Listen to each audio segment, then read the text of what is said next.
Ciertamente la Gran Pirámide es tremenda. Todas las medidas de la Gran Pirámide son proféticas. Allí está profetizada con entera claridad la Segunda Guerra Mundial, que ya acaeció entre los años 1939 y 1945. También estuvo debidamente profetizada la Primera Guerra Mundial entre el 14 y el 18. Está profetizada la gran catástrofe que se acerca y que ya estamos a la puerta de la misma. Recordemos nosotros a los mayas, no son tan ignorantes como la gente lo supone. Tuvieron conocimientos grandiosos de astronomía y los tienen todavía. Ellos están en estos precisos momentos aguardando el Catún 13. A poco estuve precisamente entre ellos y estoy informado de lo que estoy diciendo directamente. Aguardan la gran catástrofe para el Catún 13. Los 13 Catunes mayas son maravillosos. Son una especie de ciclos históricos debidamente definidos. Los 12 Catunes anteriores se cumplieron con toda exactitud matemática.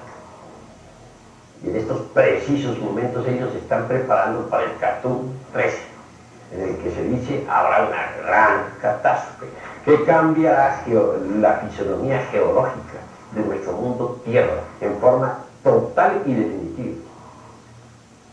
Obviamente, de producirse tal catástrofe, pues tiene que venir el desastre para toda nuestra raza. Morirá la humanidad en su totalidad. Sin embargo, pienso que también un pequeño grupo puede salvarse. Siempre, después de toda catástrofe, hay sobrevivientes. ¿Qué más nos podría haber ahora? Sabemos que hay un mundo gigante, colosal, imponente, que viene rumbo hacia la Tierra. Sigue una órbita definida. Se trata de un mundo que pertenece a otro sistema solar. Quiero referirme en forma enfática al sistema solar Tila. Ese mundo colosal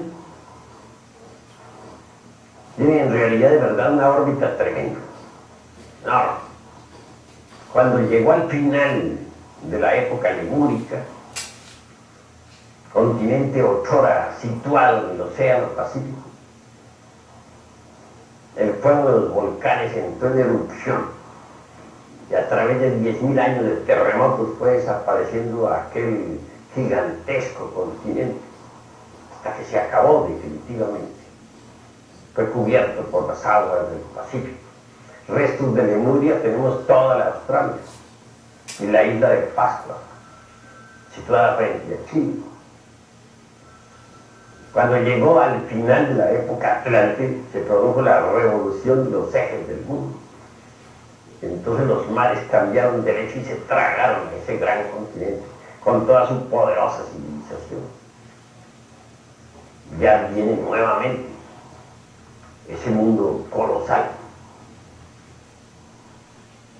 Obviamente que traerá una gran catástrofe. Se trata de Barnard primero, según los astrólogos. Ahora bien, lo que estoy afirmando no es a priori, tiene documentación. En nuestra institución tenemos en realidad de verdad un mapa cosmológico, trazado no por nosotros, sino por los observatorios de astronomía. Es de orden oficial. En él está dibujada lo que va a ser la gran catástrofe. El Cosmos es un mundo 6 veces más grande que Júpiter, miles de veces más grande que la Tierra. Se dirige hacia la órbita de la Tierra. Cuando se encuentre ya a cierta distancia, incuestionablemente atraerá el fuego líquido que existe en el interior de nuestro mundo. Este último saltará hacia la superficie y habrán volcanes en erupción por todas partes y fuego líquido circulando. Total, se quemará toda la costa terrestre. Y en el máximo de acercamiento del Columbus, o Barnard I, como se le llamara ahora en estos tiempos, se producirá otra revolución de los ejes de la Tierra semejante al del Atlántico. Entonces los polos se convertirán en Ecuador, el Ecuador en polo. Los mares se desplazarán, los continentes actuales quedarán sumergidos bajo el fondo de los océanos. Total, viene el fin de la raza aria. No hay duda de que más tarde surgirán nuevos continentes del fondo de los mares. Tampoco pienso que toda la humanidad tiene que terminar. Obviamente debe haber sobrevivientes, y los habrá. Habrá un pequeño grupo de sobrevivientes que servirán de núcleo para la futura gran raza que habrá en el mundo. Pero piensen ustedes que viene una gran catástrofe, y que son los mismos observatorios de astronomía quienes han dibujado el mapa de la catástrofe. Es oficial la cuestión.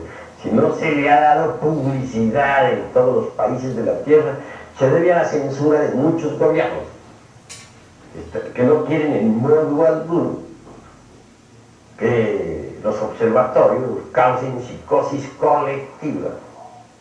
Pero el asunto es de orden oficial. Los mayas lo saben. Estuve entre ellos. Se le preguntaba a un anciano maya: ¿Tu hijo verá esto? Respuesta: mi hijo no lo verá. ¿Tu nieto lo verá? Sí, mi nieto sí lo verá. Los mayas son sabios, en el sentido más completo de la palabra.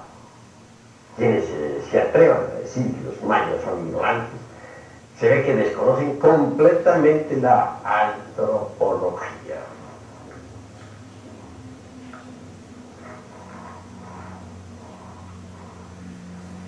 Bueno, pues yo le iba a preguntar más o menos una fecha planteada en esos términos, pero pues ya dio usted la respuesta. Pasando a otro tema, quisiera que nos ilustrara, doctor Raúl Beor, respecto a una ley llamada Solionensis. ¿Es el nombre correcto, doctor?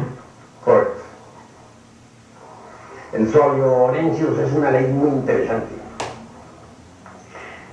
Sucede que cerca a nuestro sistema solar de Horus existe el Sol Baleoto. Es otro sistema vecino. De cuando en cuando el sistema del Sol Baleoto se acerca a nuestro sistema solar de Horus. Entonces este sistema se defiende, por decirlo así, eléctricamente, y aumenta la tensión eléctrica en todo el sistema y también en nuestro mundo, es claro. Y como consecuencia o por ello se produce un estado de psicosis y nerviosismo extremo en toda la humanidad. Es una especie, digamos, de alteración electrobiológica en todas las especies vivientes. Y miren, las grandes revoluciones de sangre y guardia.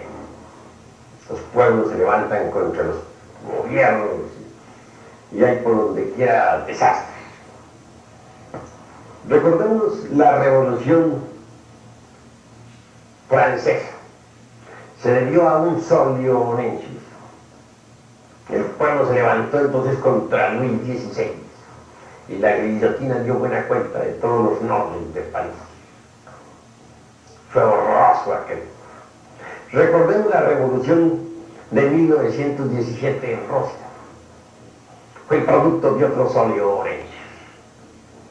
Ya ciertos sabios gnósticos aguardaban ese Solionensis y sabían lo que iba a suceder en Rusia en 1917. Cayó la cabeza del zar Nicolás de Rusia. Los bolcheviques se levantaron pues contra el zar. Vino la gran revolución. Esos Solionenses siempre han sido terribles. En Egipto hubo otros. en un Solionensis de esos, el faraón y toda su familia fueron muertos. Se les traspasó con cables de acero, en forma tal que se formó un collar macabro, todos los cuerpos atravesados con un cable de acero. Fueron lanzados después al Nilo.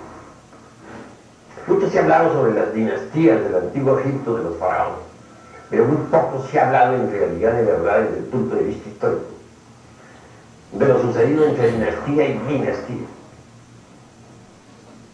En un Solionensis de esos, para poder elegir nuevo gobernante, se dijo que el que pudiera poner sobre un determinado vaso de alabastro el mayor número de ojos de nobles, ese sería faraón. No hay duda de que se cometieron crímenes horribles. Piensen ustedes lo que eso significa. Cada vez que un Solionensis, pues, llega a nuestro mundo, se producen acontecimientos de esa clase. Esa es la ley del Solionensis. Es una presión eléctrica que inevitablemente produce alteración en los nervios de la humanidad. Los desórdenes electrobiológicos son terribles. También dentro de la historia de la humanidad ha habido casos de hombres que se dice que son hombres excepcionales. Me refiero a los mutantes. ¿Qué es lo que nos puede usted ilustrar, doctor? Sí, hay mutantes. Uno podría transformarse en mutante si en realidad de verdad disolviera el ego, el yo. Porque indubitablemente el yo no es una fuente de bendición, sino más bien de desastres. El yo es un manojo de pasiones, odios, violencia, rencor, lujuria, alcohol, etc. Si uno lograra eliminar el ego, el yo, solo quedaría en uno el ser. Y el ser en sí mismo es el ser. Y la razón de ser del ser es el mismo ser. Cuando el ser queda en uno y el ego ha sido eliminado, reina entonces la plenitud en nosotros. Los mutantes son individuos sagrados en el sentido más completo de la palabra. Individuos que lograron eliminar el ego, el yo. Individuos transformados. Es posible eso, y nosotros tenemos métodos y sistemas mediante los cuales podemos disolver el yo psicológico. Es decir, uno se podría transformar en un mutante, una persona con mayor conocimiento, con mayores experiencias, con mayores vivencias. Así es. Uno puede transformarse en un mutante si así lo desea. El todo está a conocer, pues, el sistema, el método. Y nosotros, en nuestra institución, lo tenemos. ¿Podría usted darnos algunos nombres que usted piense que han llegado a ese estado ideal de mutante? ¿O no? Es el mayor placer. Tenemos nosotros el conde San Germán. Se menciona en la historia. Y aunque ustedes no lo crean, porque yo sé que no lo van a creer por anticipado, lo sé, existió durante los siglos XVI, XVII, XVIII, XIX en Europa.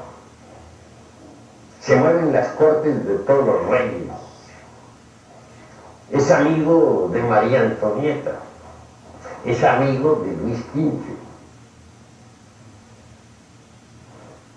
Figura en todas las cortes de esos tiempos. En Austria se le conoce como príncipe Rákóczi, etc. Se trata de un mutante. Si yo les dijera a ustedes que el conde San Germán está vivo, estoy seguro que lo único que podría aguardar sería, pues,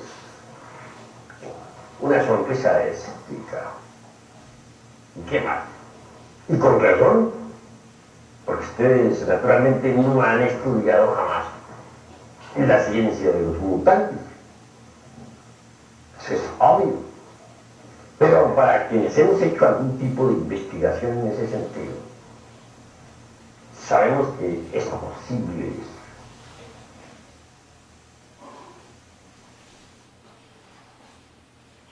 Hasta ahora la humanidad solamente ha tenido acceso a la ciencia oficial. Y la ciencia oficial no es toda la ciencia del universo. No creo que ustedes pensarían que la universidad puede controlar todos los conocimientos universales.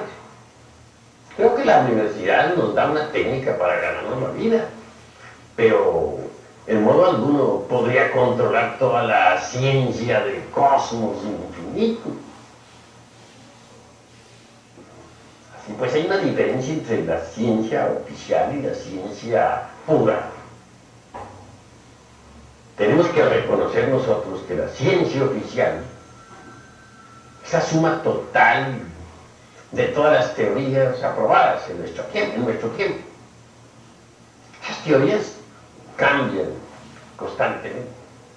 Hoy puede estar de moda una teoría, mañana otra. Cambian tanto como las modas de las mujeres. Pero ciencia pura es algo muy diferente. Para entrar en el anfiteatro de la ciencia pura, se necesita haber abierto la mente interior. No hay duda de que un mutante ha abierto la mente interior, que por lo mismo puede entrar en el anfiteatro de la ciencia pura y manejar la vida.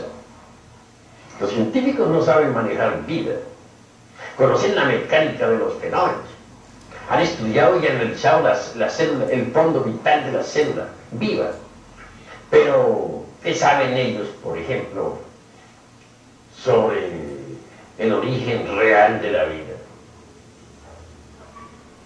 Teorías, y nada más que teorías, porque no pueden demostrar cuál es el origen de la vida.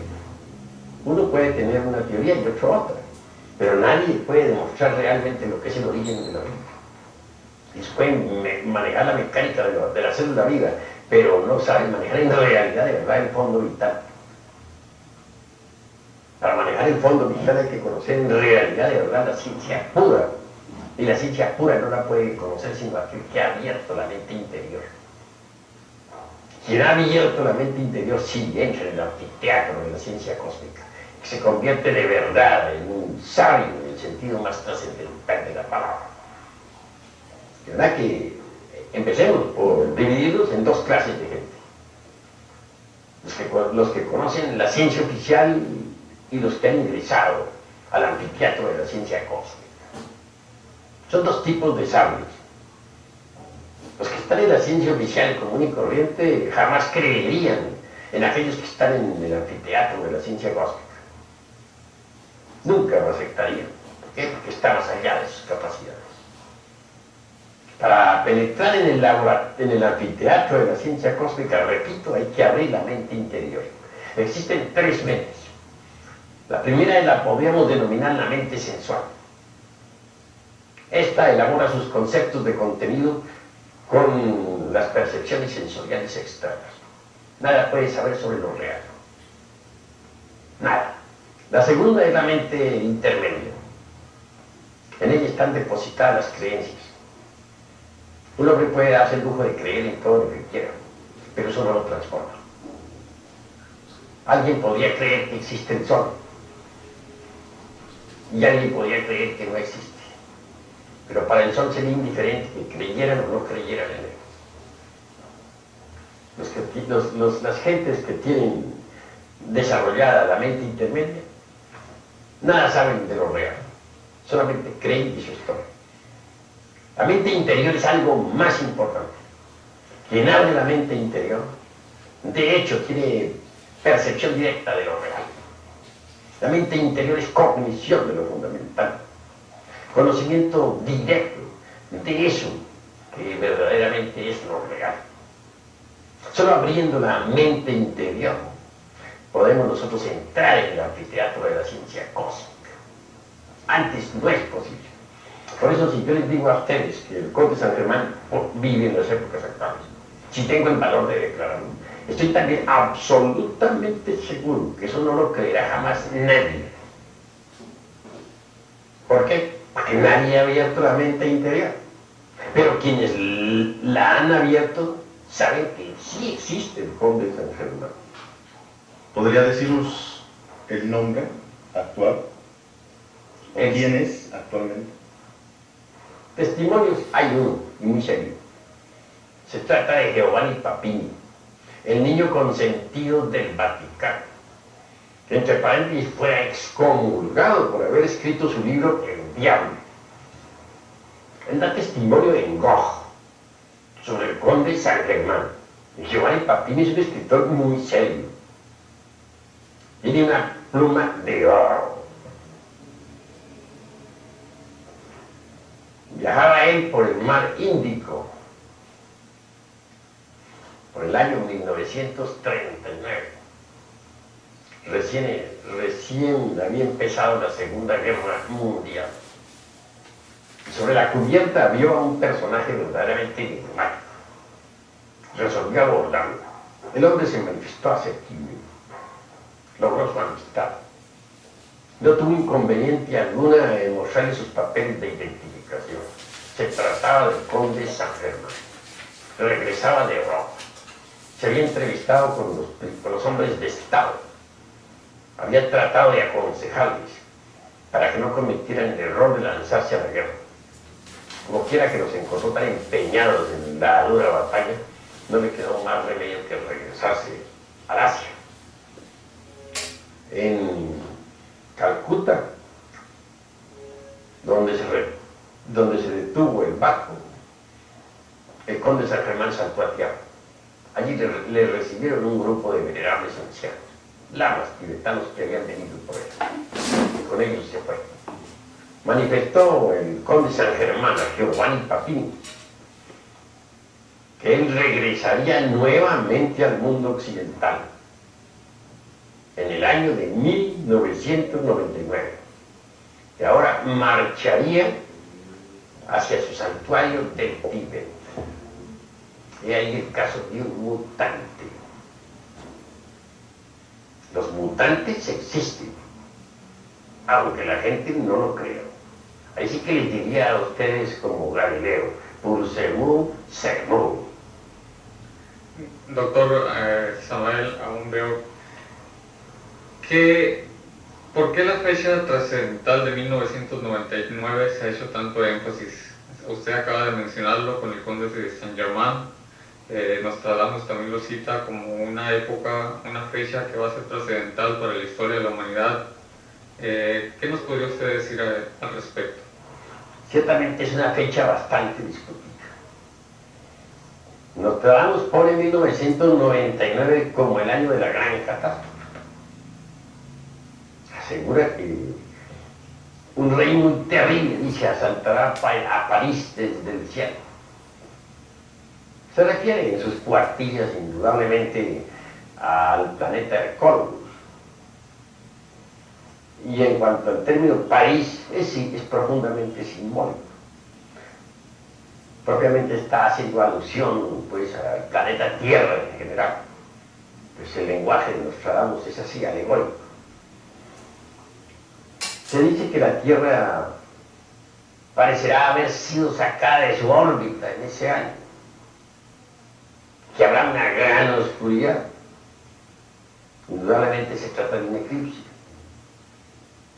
Obviamente al colocarse Hercólogos entre el Sol y la Tierra, tiene que producirse un eclipse. Y todo el mundo, todos los estudiantes, aquellos que han leído alguna vez las centurias, aguardan esa fecha. Sin embargo, los mayas afirman que solo hasta el Catún 13 vendrá esa catástrofe. Y los mayas colocan esa catástrofe por el año 2043. De manera que hay dos conceptos en eso. El uno es el de Miguel de Nostradamus, gran astrólogo y médico. Y el otro es el de los mayas de Yucatán. Yo francamente creo que el acontecimiento puede acaecer en el Catún 13. En esto estoy con los mayas. Cambiando un poquito de tema, doctor, ¿Qué nos podría usted decir acerca del karma? Bueno, karma es una palabra que significa causa y efecto. Toda causa produce su efecto. Y todo efecto puede producirse en causa, puede convertirse en causa. Eso es la palabra karma. Ley de acción y consecuencia. Obviamente, una mala acción tendrá una mala consecuencia. Y una buena acción tendrá una buena consecuencia. Así es como trabaja la ley del karma. Cada uno de nosotros es artífice de su propio destino. Cada uno de nosotros crea su propio destino, es un creador de su destino. Si nosotros sabemos aprovechar bien el presente, hasta el máximo, trabajando rectamente, obviamente crearemos un buen karma, un buen destino. Tendremos un futuro maravilloso. Pero si nosotros no sabemos aprovechar la vida de instante en instante, podremos originar un karma desastroso. Un hombre que sabe vivir rectamente, de momento en momento, que aprovecha cada segundo de su vida para trabajar en favor de la humanidad y para transformarse psicológicamente, es un hombre de porvenir, es un hombre que puede crearse un futuro maravilloso. En busca de la verdad trascendental, siempre se han creado, en la historia de la humanidad lo hemos visto muchas veces, grupos o asociaciones que han trabajado con carácter secreto. Podríamos referirnos a los esenios, a los cátaros, a los fenicios, a los masones. ¿Qué tendrían todos estos grupos de relación con la asociación gnóstica que usted representa, doctor? Bueno, la Asociación Gnóstica de Estudios Antropológicos y Culturales, Asociación Civil, respeta todas las escuelas, organizaciones, sectas, órdenes, etcétera, etcétera, etcétera. Mas sabemos muy bien que si no se trabaja con los tres factores de la revolución de la conciencia, no se llega a ninguna conclusión lógica. Quiero referirme en forma enfática a esos tres aspectos que son: nacer, morir, sacrificarse por la humanidad. Nacer. Es necesario crear al hombre dentro de nosotros mismos, porque el hombre actual es un hombre no logrado todavía. Estoy de acuerdo con lo que cierto profesor universitario dijo en México. Nosotros, afirmó, somos tan solo mamíferos racionales. Me parece que está correcta esa definición. Lo interesante sería ahora crear al hombre dentro de sí mismo. Y esto es posible aprendiendo a transmutar las secreciones sexuales. Porque es por medio del sexo como nosotros nos reproducimos. Somos hijos del sexo, somos hijos de un hombre y de una mujer. Si aprendemos nosotros a transmutar la libido sexual, tal como nos enseña Sigmund Freud en su psicoanálisis, es posible entonces crear dentro de nosotros mismos al hombre. Federico Nietzsche nos habla del superhombre, ¿no? Pero cometió un error muy grave, se olvidó del hombre. Hay que crear primero al hombre antes de pensar en el superhombre. Obviamente que si transmutamos el esperma sagrado, el exiogeare, podremos obtener energía creadora. La energía indubitablemente condensa en otras formas de vida. La energía creadora, por ejemplo, en una octava superior, viene a condensar en el famoso cuerpo astral de que nos hablan los sabios antiguos, de que nos hablara Paracelso, Felipe Teofrasto, Bombastro de Eugenio. Ese cuerpo astral no será perceptible para los ojos físicos, pero quien lo tiene puede usarlo. Uno sabe que tiene un cuerpo astral cuando puede usarlo, cuando puede viajar con él fuera del cuerpo físico, cuando puede con ese vehículo transportarse a cualquier lugar del espacio infinito. Es una realidad. Y hasta se han sacado fotografías del cuerpo astral, muy buenas fotografías. fotografías con lentes muy finos. Bien, en una octava más alta, diríamos una segunda octava más elevada, la energía creadora puede condensar en la forma del cuerpo mental. El cuerpo mental nos da individualidad intelectual, porque una cosa es rellenar la cabeza con muchas teorías y otra cosa es tener chispa en el sentido más completo de la palabra, verdadera inteligencia. En una tercera octava más alta, la energía creadora puede cristalizar o condensarse en la forma del cuerpo causal. Quien posee el cuerpo causal o cuerpo de la voluntad consciente puede determinar circunstancias a voluntad. Ya no es víctima de las circunstancias. Antes bien, puede originar nuevas circunstancias. Alguien que posea los cuerpos físico, astral, mental y causal, pues recibe los principios étnicos, búdicos, o crísticos, anímicos, como se les quiera llamar, y se convierte en hombre real, en hombre verdadero, en el sentido más completo de la palabra.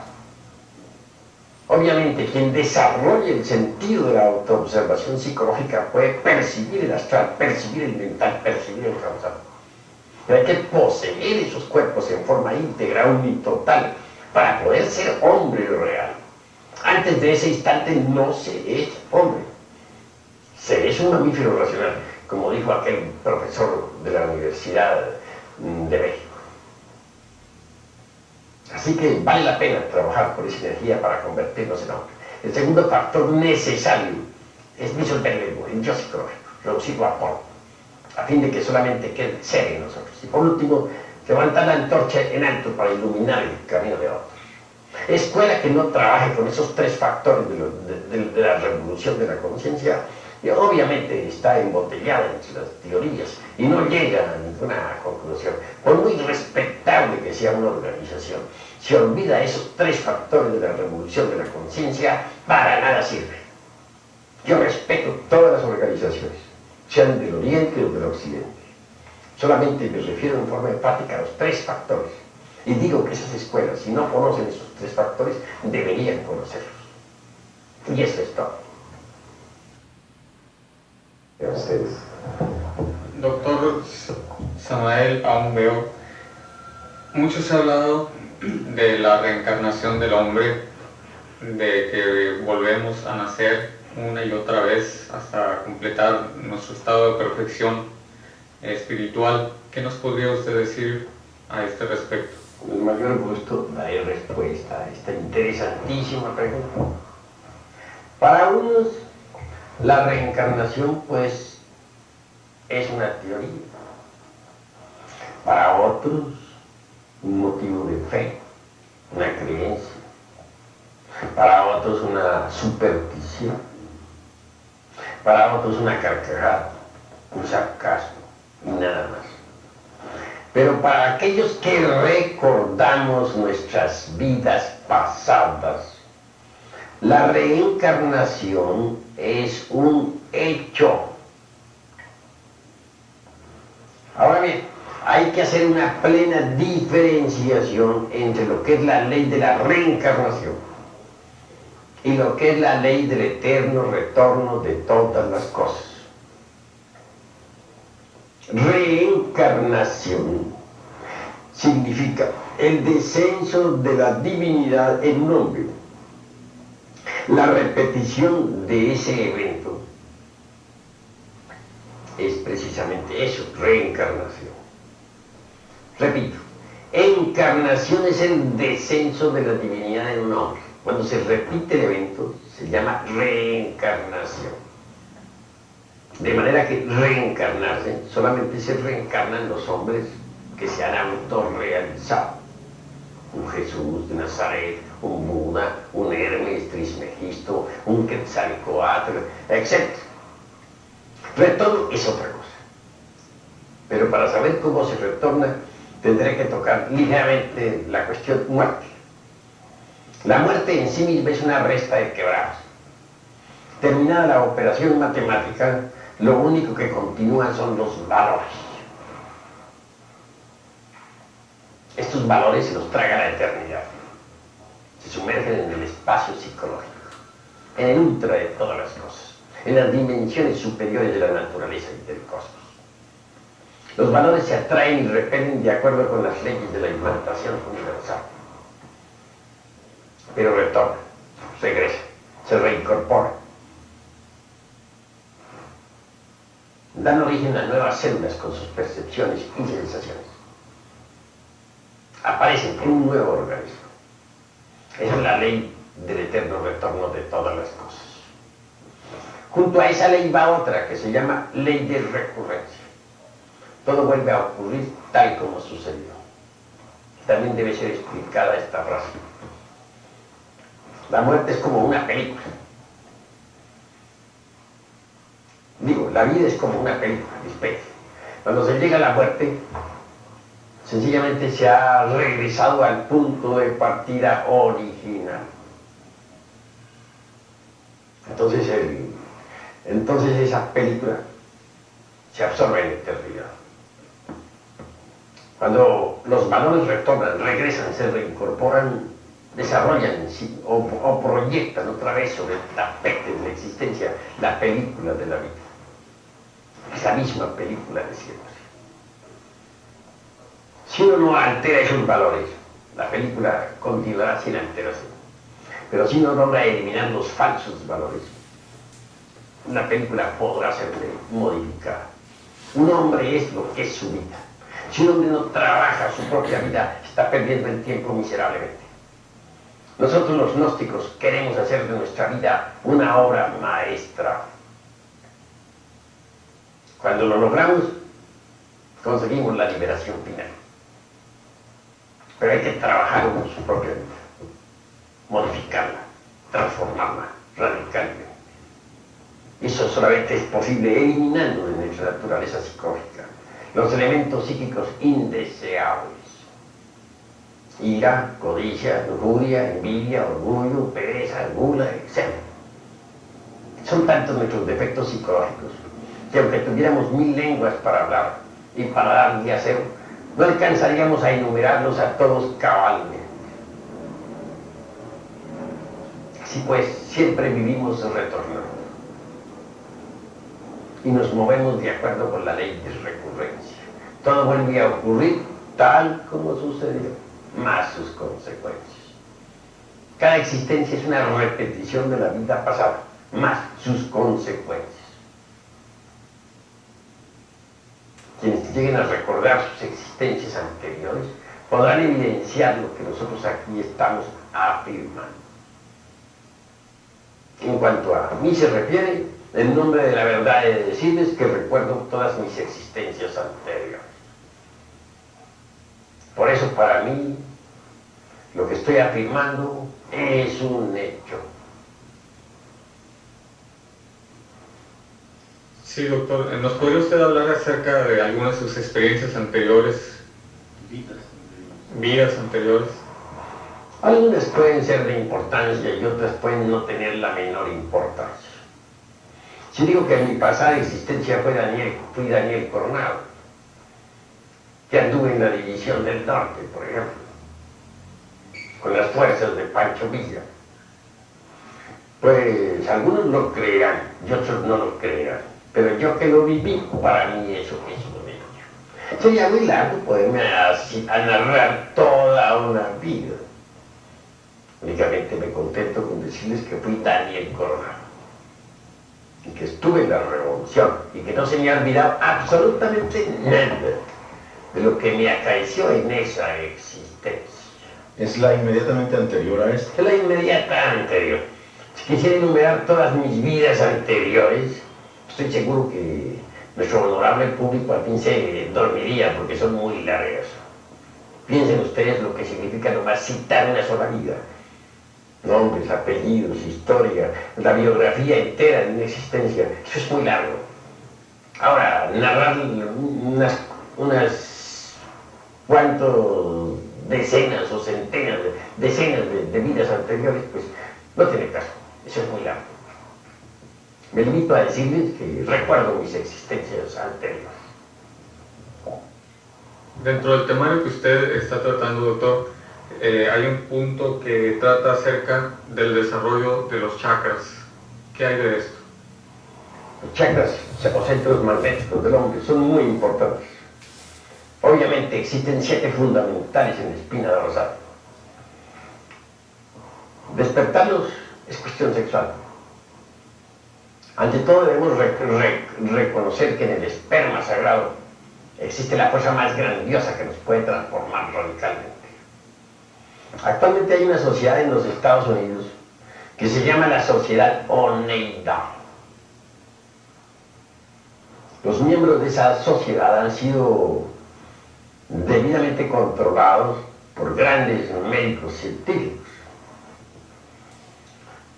Ningún varón allí cometería el error jamás de eyacular el ens seminis, es decir, la entidad del semen. El contacto sexual de todas las parejas controladas por la Sociedad Oneida de los Estados Unidos de Norteamérica permite que haya conexión del lingam yoni, pero jamás eyaculación del ens seminis. Y en nombre de la verdad se ha investigado el organismo de cada uno de los individuos sometidos a experimento, que ha tenido mejorías extraordinarias. Individuos viejos, enfermos, ahora gozan de una gran salud gracias a la transmutación. Cuando no se derrama el ens seminis, dentro del cual está contenido el ens virtutis, como dijera para hacer tú, entonces el esperma sagrado se convierte en energía creadora. Esa energía asciende hasta el cerebro por determinados canales relacionados con el vago y el simpático. Así es como el cerebro se seminiza, así es como el semen se cerebriza. Al fin llega el instante en que los átomos solares y lunares, es decir, positivos y negativos de las corrientes seminales, hacen contacto en el triveni cerca del coxis. Y entonces por inducción eléctrica despierta una tercera fuerza. Quiero referirme al kundalini, es decir, a una energía muy sutil, muy fina, de tipo más bien ígneo, aunque psíquico, que asciende a lo largo del canal medular espinal. Conforme esa finísima energía va ascendiendo, obviamente va despertando también los centros magnéticos o chakras existentes en la espina dorsal. El primer chakra que despierta está relacionado con nuestros órganos creadores. El segundo con la próstata, el tercero con la región umbilical, el cuarto con el cardias, el quinto con la laringe creadora, el sexto con la región del entrecejo o plexo cavernoso, el séptimo con la glándula pineal. En cada uno de esos 7 centros hay facultades psíquicas extraordinarias. En el primer centro, por ejemplo, hay ciertos poderes psíquicos que nos dan fuerza sobre el elemento tierra. En el segundo centro prostático hay ciertas potencias psíquicas que nos dan imperio sobre las aguas. En el tercer centro, situado a la altura del ombligo, existen poderes que despertados nos dan imperio sobre el fuego. En el cuarto centro adquirimos nosotros poder sobre el aire. En el quinto adquirimos la clariaudiencia o capacidad para oír en el ultra de todas las cosas. En el sexto adquirimos el desarrollo de la clarividencia, que nos permite ver en el ultra del universo. Y en el séptimo centro, relacionado con la glándula pineal, adquirimos el poder de la polividencia, que nos confiere facultades relacionadas con las distintas dimensiones de la naturaleza y del cosmos. Obviamente, solo mediante la transmutación de la energía creadora es posible lograr tales poderes. Y se pueden lograr, pero hay que transmutar el esperma sagrado de energía creadora y sublimar definitivamente la libido sexual. Muchos podrían objetar contra la transmutación de la libido sexual preconizada por Sigmund Freud en su psicoanálisis y por los científicos de la sociedad Oneida, etc. Pero aquellos que ya nos hemos acostumbrado a la transmutación de la libido sexual, sabemos que es benéfica en realidad de verdad, porque aumenta el potencial vital en el organismo humano. Usted hablaba de poder sobre los elementos como tierra, como agua, como fuego. ¿Exactamente a qué clase de poder se refiere? Ya mencionamos nosotros a los mutantes. Indubitablemente ellos tienen poder sobre los elementos de la naturaleza, como lo demostrara Jesús de Nazaret, como cuando desataba, cuando calmaba las tempestades o caminaba sobre las aguas del mar de Galilea. Ellos tienen poder sobre los elementos de la naturaleza, como lo demuestran todavía hoy en día ciertos yogis del Hindustán, que caminan por entre el fuego sin quemarse, que pueden flotar en los aires y atravesar una roca de lado a lado sin recibir daño alguno. Esto que estoy citando no es mera palabrería insustancial de charla ambigua. Hay muchos viajeros que han regresado de la India dando testimonio de lo mismo. Hindustán está muy antiguo. Todavía existen órdenes o sociedades, logias, donde que están dirigidas por verdaderos mutantes, en el sentido más completo de la palabra.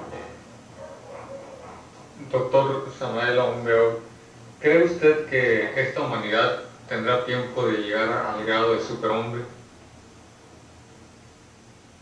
Individualmente, si la gente se lo propone, lo logra. Tenemos precisamente en nuestra institución todas las reglas precisas para lograrlo.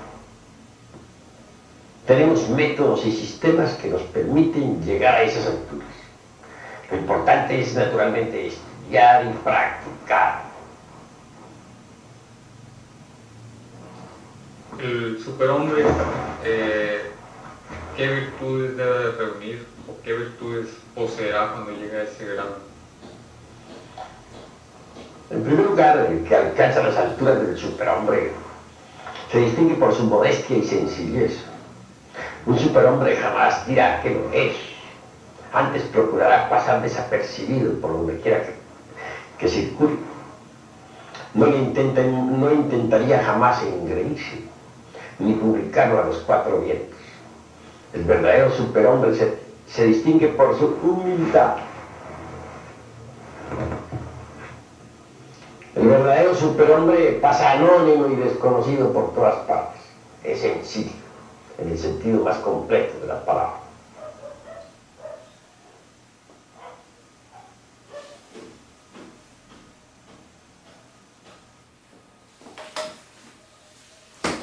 Distinguidos amigos, hasta este momento hemos tenido el gusto de escuchar una cátedra completa de la verdad sobre la posibilidad que tiene la persona humana de convertirse en un superhombre, en un mutante, o de perecer en los acontecimientos que se señala concretamente para esos tiempos del 2043.